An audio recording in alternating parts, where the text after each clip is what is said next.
ഇനി അടുത്തത് ചതയം നക്ഷത്രമാണ്. കഷ്ടപ്പാടുകൾ ഉണ്ടാകുമെങ്കിലും കുടുംബാന്തരീക്ഷം സന്തോഷപ്രദമായിരിക്കും. ബന്ധുക്കളുടെ വീടുകൾ സന്ദർശിക്കും. സുഹൃത്ത് ബന്ധങ്ങൾ ശരിയായ വഴിക്കല്ലെന്ന് മനസ്സിലാക്കി അതിൽ നിന്നും പിന്മാറും. എല്ലാ കാര്യത്തിലും വളരെ ആലോചിച്ച് തീരുമാനം കൈക്കൊള്ളേണ്ടതായിട്ടുണ്ട്.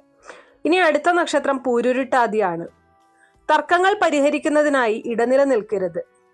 അപമാനിതരാകാൻ സാധ്യതയുണ്ട്.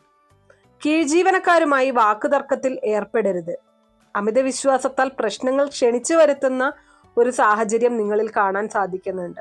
അതുകൊണ്ട് തന്നെ വളരെയധികം ശ്രദ്ധയോടുകൂടി മുന്നോട്ട് പോവുക.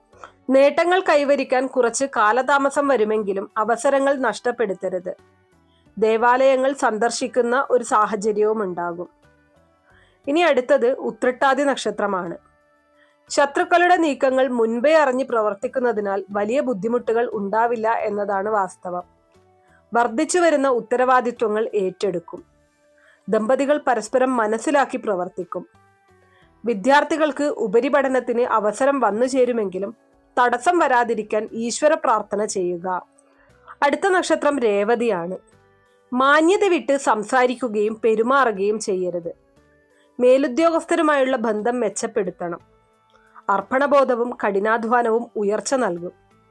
ഈശ്വര പ്രാർത്ഥന വഴി എല്ലാത്തരം നിഷേധാത്മകതകളും ഇല്ലാതാക്കാൻ കഴിയും.